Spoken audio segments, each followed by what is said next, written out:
Hi, I'm Candace Benji Small, one of the Core 201 instructors, and today I'm going to be talking about the rhetorical triangle.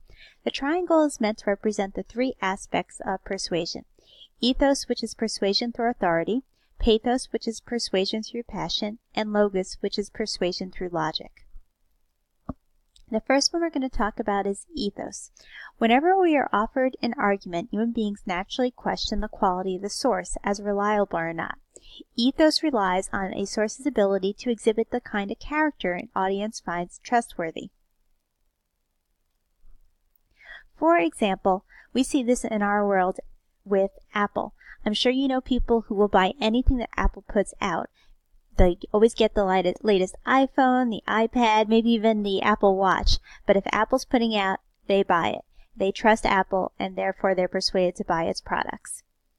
An example of trustworthiness that failed, or ethos that failed, was when Volkswagen was discovered to be monkeying with its fuel emissions statistics and claiming that the fuel emissions were much lower than they actually were. This pretty much devastated fans of Volkswagen, and Volkswagen even put out a letter in public swearing to its customers, future and former, that they were working to make it right. Because without having trust, the Volkswagen knew that its ethos was damaged, and therefore their ability to persuade others in that particular case to buy Volkswagen cars was definitely going to be impaired. Another aspect of ethos is similarity to your audience. As a speaker or writer, you want to establish a connection with your audience. It could be the same beliefs or values or similar experiences. Back in World War I, the U.S. government had the Committee on Public Information, and one thing this committee did was go into German and Italian-occupied lands and put forth the speeches and newspapers from America, and especially speeches from President Wilson.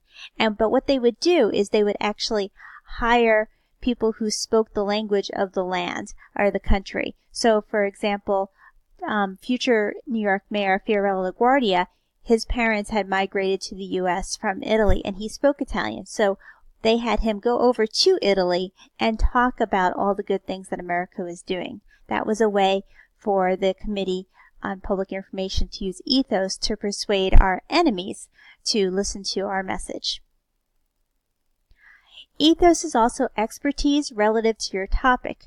When we discover someone has a deep understanding of our passion for a subject, we tend to trust their opinions about it.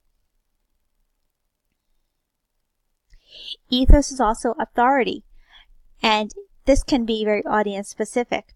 Authority is most often built by referring an audience to your particular professional accomplishments. Having a title or being associated with a reputable organization builds your credibility.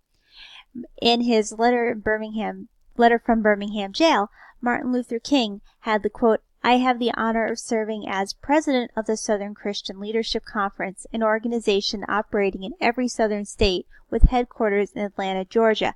With that statement, Martin Luther King was really showing his audience that he had a geographical tie to the southern area and that he had authority in the southern region. But you need to be careful because not all appeals to ethos are appropriate. Think about whether the expertise is relevant, whether the authority is there, whether you can trust the person who is speaking. An example of an inappropriate appeal to ethos would be Kim Kardashian. She has been using her Instagram account quite often to promote pharmaceutical products that she herself uses. Now, if you wanted to know about what it's like to be famous or how to take the best selfies, Kim Kardashian might be a really good choice for you. But since she's just a celebrity and doesn't have any kind of medical background, it's actually not a good idea to follow her advice. So she would not have good ethos when it comes to deciding whether or not to take this morning sickness pill.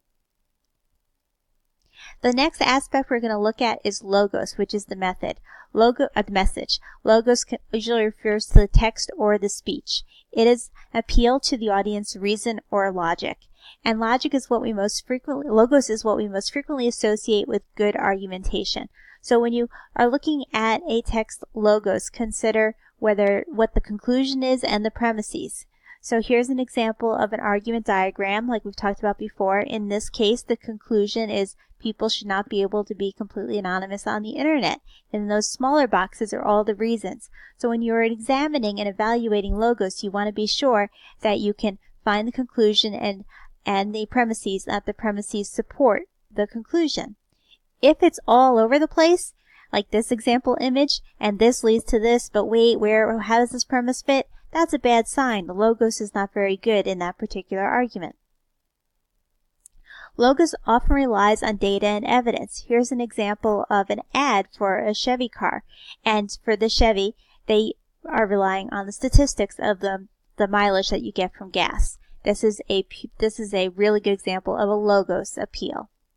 Another logos appeal is cause and effect. Here's an article from the BBC talking about Hurricane Harvey and how the warming waters of the Gulf of Mexico led to more rain. So the link to climate change. So because the climate is changing, that led to the hurricane being worse than usual. Perfect cause and effect. There's danger, though, that you have to consider with the logos arguments, too.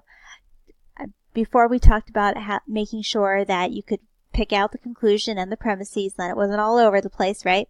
And you also need to just kind of sit back and say, does this argument even make sense? The argument's usually a chain and that lead to a conclusion. Think about that chain. Here is an example of a bad logos argument, and it's called a slippery slope.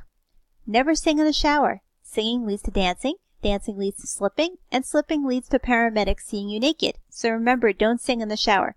Now, it's called the slippery slope, not because of the slipping aspect, but just because of the idea that this leads to this leads to this in such a ridiculous way. And if you find something humorous, it usually means that the logos argument is bad. Or at least if you find the argument humorous. The final rhetorical appeal is pathos. Also can be pronounced pathos. Either one is acceptable. I'm going to use the pathos pronunciation.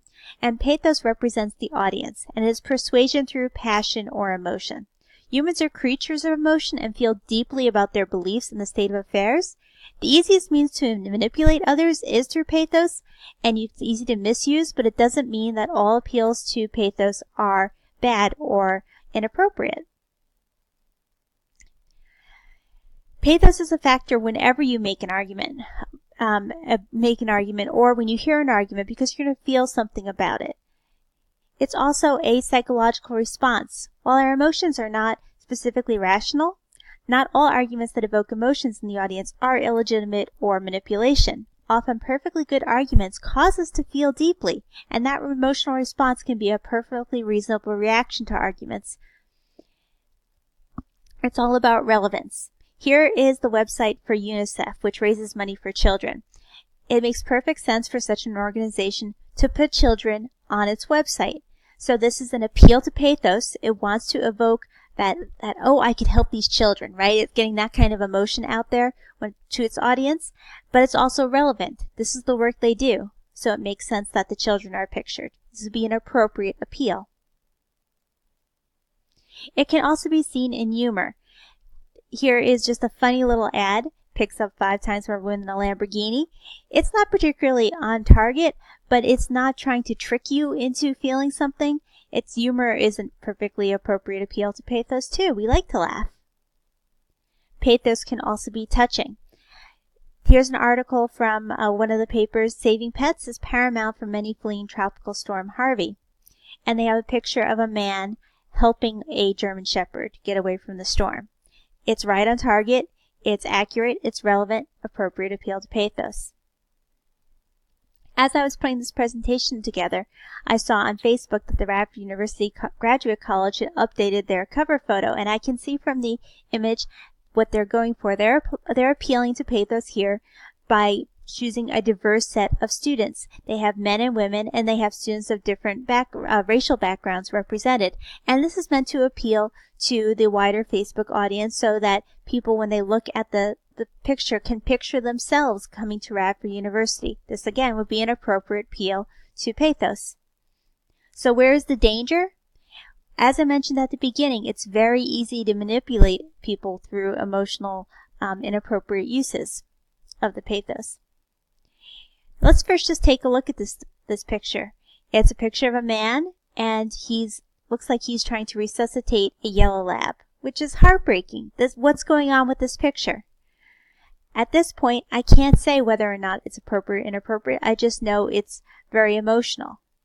Then I see what it is they're actually trying to sell. They're trying to sell an insole to a shoe, and you can't really see it here, but in red they have a URL link that actually doesn't go anywhere, but it said that it will tell you how to give CPR to your dog. So if you think about the idea that it's trying to sell shoes, what is the link to Dogs in Danger? This is just a shock appeal. This is meant to get you really upset. So this would be an inappropriate appeal to pathos.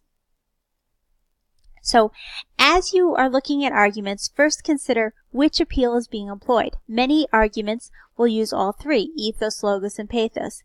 After you have figured out where the appeals are appearing, decide whether each is appropriate. With ethos, think about, can we trust the speaker? Use the criteria discussed at the beginning of this video. With logos, does the argument make sense? And then with pathos, is it relevant?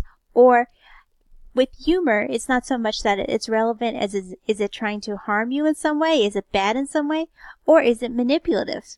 Those would be inappropriate appeals to pathos.